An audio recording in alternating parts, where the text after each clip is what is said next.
All right. Well, welcome, friends and church family. It is awesome to do this brand new thing, our new video curriculum that we're going to try to see how it works out based upon pandemic and other things. So, welcome to the study of the book of Jude. I'm Pastor Kevin Kersnabe, and I am here to walk you through how to start in dialogue within your community groups and go through this book and ask questions and dig a little deeper. The purpose that we have here is for you to listen to the sermon first, go through that. I mean, if you can and if you have the mind about you, write down questions, remember questions that might have come up along the way, because your community group is where you actually dig deeper and figure out, okay, this is unusual to me, or this is something that I hadn't heard before, or this is something that bothers me. Those are perfectly good and valid things to do for your community group. And I will put this out there. Don't be shocked if your community group leader doesn't always have an answer. That's not what they're there for. They're there to facilitate the discussion, to kind of keep us in the right areas, and to raise questions as they might come up to the pastorate. So we can actually try to answer those questions for you. Maybe even come and visit your group, depending on how you're meeting, if you're doing Zoom or in a backyard or that type of thing. Okay? As we start, there's something I want you to just remember. It's a simple thing. As you read through a book of the Bible, as you read through a passage that you're going to study, you need to be paying attention to the context that it's sitting in. Let's use the metaphor of trees. If you go right up close to a tree, you can see its bark. You can see how some of it hangs off. You can see bugs that are in the bark. If you pull a leaf off, you can look at the veins and how the leaf's color is and how it looks. But you have to be careful, because there are other aspects as well. So that leaf is on a tree, and that tree is sitting in a forest. What if that tree is a whole different variety of tree in the middle of a redwood forest? It's a totally different tree. How did it get there? Why is it there? So you can see there's this necessity of considering context in the broader idea to really get an answer on why is this here? Where is it in the forest? You should always ask that. When you're talking about the Bible, you ask, where am I in the overall storyline of the Bible? So in Jude's case, we are after the resurrection. So Jesus has lived, died, and been resurrected. And these are things that are happening after that. So that makes a difference when we read what's going on and look at the intent of the author. You have to ask questions. So just like the who, what, why, when, where, how. Did I get them all? I'm not sure. But you ask those questions. Who's writing this? Who is it being written to? When and where might it be written? Do we see any clues in the text of when and where it was written?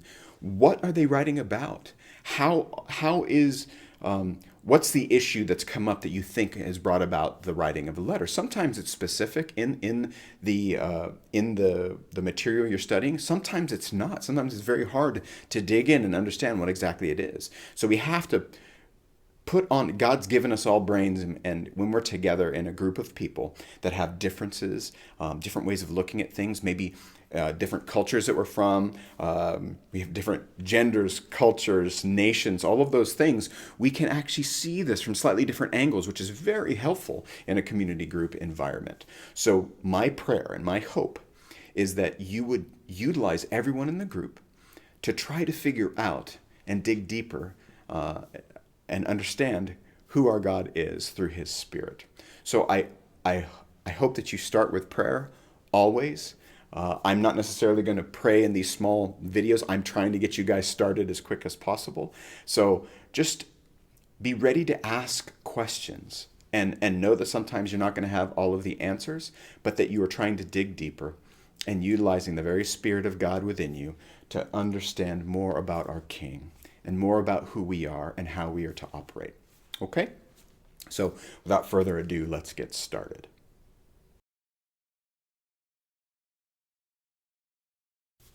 One of the awesome things about such a short letter in the Bible is you can read it all at once.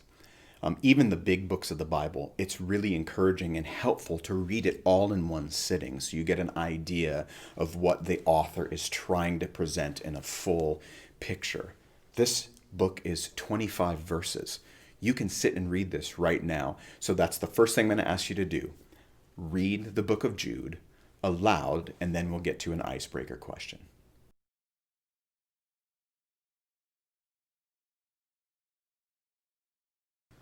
Okay, time for an icebreaker. The very first thing I want you to do is tell a story of a time when you either had a family member, sibling, parent, or maybe even a really close friend not trust you or not believe you in something that you were saying. Just recall a time when that might have happened. And how did it make you feel? How did you respond? What was the result of that situation? Go ahead and start and discuss that.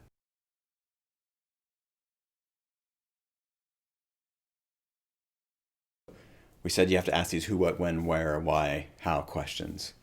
What about Jude? The very beginning, very first word in the letter is Jude, a servant of Jesus Christ and what? A brother of James. So this gives us clues. Do we know any other Jameses? I hear that's a perfect question for your group right now. Talk about other Jameses, other people named James within the New Testament that this could be. And then we'll come back and talk about who it is.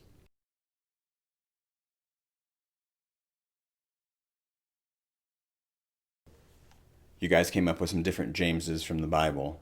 The thing you need to know is that when the Bible talks about a James, the presumption is people know who this James is. And if you read, I'm going to have you read Matthew 13:5. Or Mark 6:3, one or the other. They kind of get to this. These are the Gospels, and it says this, "Is not this the carpenter, the son of Mary, and the brother of James, and Joseph, and Judas, and Simon?" Matthew 13:55 says, "Is this not the carpenter's son? Is not his mother called Mary? And are not his brothers James, and Joseph, and Simon, and Judas?" So you see, the best data that we have would identify this as the brother of James. And if he's the brother of James, who is he, by connection, the brother of? Well, at least the half-brother of. I mean, there may be many of you that are like, hey, how does Jesus have brothers, right? Well, the point is that Jesus was the firstborn, and he was a virgin birth. But that doesn't mean that Mary did not have other children. In fact, the Bible's pretty clear that there are other children involved. So it has James and Judas, which is how you actually translate what we call Jude here. I think a lot of people did that to make sure that there was no confusion with the bad Judas. But Judas was a very common Greek version of the name Judah, which comes from the Old Testament, the Hebrew version. So we have here Jude, who is the older brother James, who's the leader of the early church. And by the way, they didn't even believe in their brother when he was alive. It took his death and resurrection for them to come around and to actually sacrifice their very lives on behalf of their brother and their king, which is really interesting when you consider Jude says, a servant of Jesus Christ. He doesn't say a brother of Jesus Christ. I don't know why that is. It could be because he wanted it to humbly note the importance of Jesus, not as his kin. He didn't want to make people feel like that he was better than everyone else because he was the brother of Jesus. It could be all kinds of things. What I don't want you to get stuck on that, but I want you to know this is almost likely the brother, the half brother of Jesus. At the end of verse 1, it talks about how those who are called beloved in God the Father and kept for Jesus Christ. Think about this word kept. In the Greek, this word can sometimes mean watch or guard or observe. So I want you to feel like this is it's like maybe we should be thinking of like a keepsake, something that is held in treasure, like it's held for a purpose, right? It's not just like I kept this and threw this away. No, it's you. There's a protectiveness to this word. Do you feel that way about your king and how he sees you? It's an important question. And I think this is a moment where maybe within your community group you can talk about, yeah, sometimes I don't feel this way. And here's the reason why, right? That's the important part. It's like, it's not just, yeah, I don't feel that way all the time. It's like, can you nail down like why it is? Because oftentimes at the root of those things is something it's an obstacle. It's something in the way. And I'm going to be really honest with you. It's not Jesus's fault. Usually we've got something that we're not trusting in, or we have a barrier, something that's happened to us historically that makes us kind of not want to trust what Jesus is telling us. Maybe it's because of the other things he's asking us to do. Maybe it's because of our life stage and something going on in our life. But what I'd ask you to do is dig deep and ask, are there moments that you don't feel kept by Jesus Christ? And what are those things?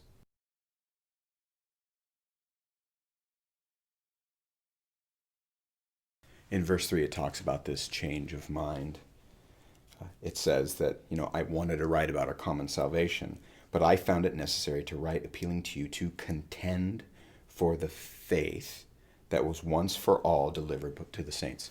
Okay, this idea, Isaac talked about this a bit in the sermon, this idea of contending. When we think of contend, we probably don't use the word a lot. You would use it in the form of like when there's a fight, like a boxing match, there is a contender or number one contender, the one who's vying for it. And I think that's probably okay to use this idea of you're vying, you're striving. It requires discipline and doggedness to jump in. So I'd ask you, like, how many of you, when you've heard the story of this faith, have always heard the words of grace? You've always, which is absolutely true, by the way. Yeah, you got to start there. That you're in a position that you don't deserve. You have received something without merit. It's been given to you, gifted to you at an incredibly exorbitant price that you could never pay. Right? You've been given that grace. But then what? Right? Then what? Well, in this particular case, Jude is saying there's this necessity of contending for the faith. And we're not going to get ahead of ourselves here, but I want you to consider, do you ever think of your faith as something to be contended for? Or is it something that you sit in? What would be the words that you would use to describe your faith?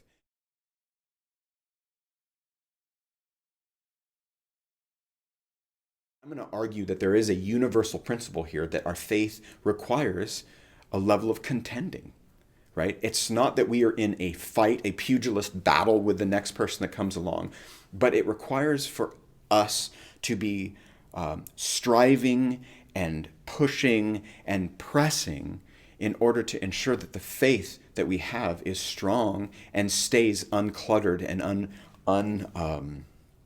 influenced by the culture around us, which is difficult. I mean, you could ask that question. How many of you are actually, you feel like there's been parts of our culture that have seeped in to your own personal faith, or maybe the faith of the church in general? That's a great question.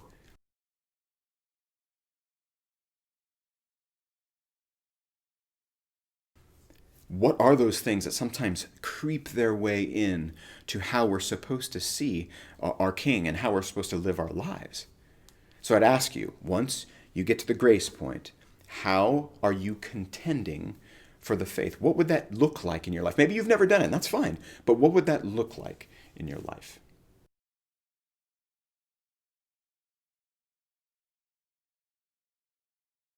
Why is this letter being written? In verse 4, you get this glimpse of why is it that Jude decided to change the purpose of the writing of his letter and what he wanted to talk about. And it says right here, for certain people have crept in unnoticed, who long ago were designated for this condemnation, ungodly people who prefer the grace of our God into sensuality and deny our only Master and Lord Jesus Christ. So there's three things we know about them from right here. Well, four actually. They've crept in. They're unnoticed. They look like you and me.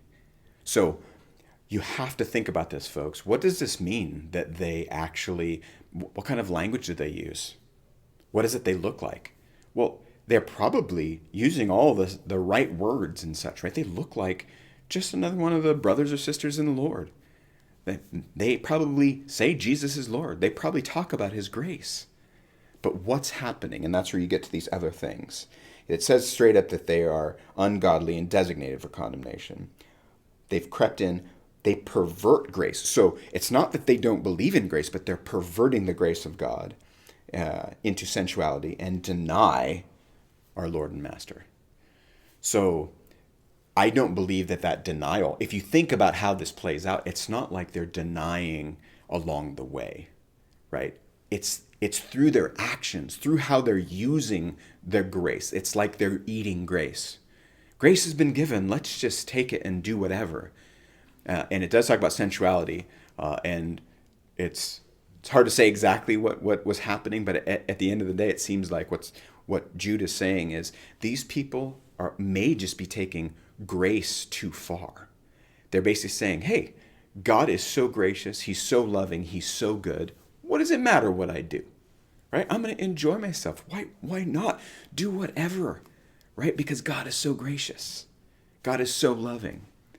And Jude is trying to say that's ungodly. That is not. He has strong words, and we haven't even got to how strong those words are, and some of the symbols and images that he uses, even from the Old Testament. You have to realize this is a very strong pronouncement by Jude that these people are way off base. They're ungodly. They are in among you, but they're ungodly. So consider this comparison. In the very beginning, it says this letter is to those that are kept for Jesus Christ. Right? They're kept. I talked about this earlier. Now you've got people that have crept. Now, that's a word play I'm using. It has nothing to do with the Greek. It's not like the things rhymed or anything. But you have people that are kept and those that have crept. And they're all in the same building. They're all in the same group. Right? So think about why this contending for the faith is so important. There are people that slide in the back door and they use their doctrine and they're trying to get their way in, pushing their ideas rather than Jesus's ideas. Have you ever had an example of that where you felt like people were coming in and they were saying things that sounded like they were mostly right, but then there's this little edge to it, or maybe they were taking a doctrinal idea and they were twisting it ever so slightly? Talk about that.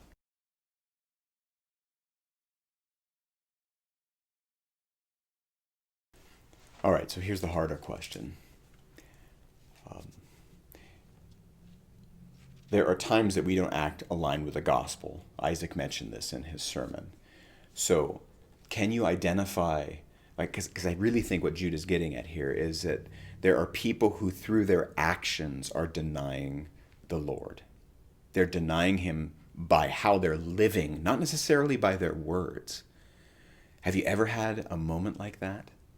Can you talk about those times when you may have actually been misaligned or needed realigning? How about if you did need that and you did receive it, how did that happen? Who is it that came to you and told you? How did that go? Were you resistant at first? Talk about that within your group.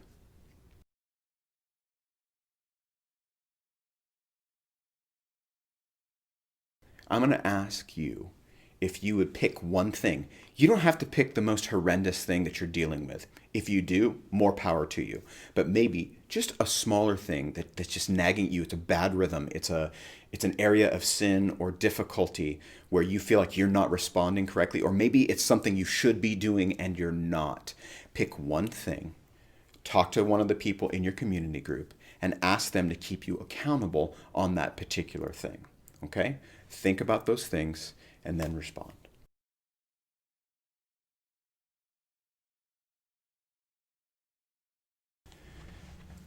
All right, so for today, I think we've covered enough ground. What I want you to do is take some time, fellowship with one another. This is one of those things that community group's about. It's about community. Find moments of praying for each other and praying with each other. Pray for your group, pray for your families, pray for our nation in the middle of what we're in right now. Take some time to do those things. If you know how to worship, like if you've got someone maybe you don't have someone who plays music, but maybe you just take a moment of silence and love on your King. So until we actually see you next time, I pray that God be with you and that he would open the eyes of your heart so you would see him clearer and see how blessed we actually are.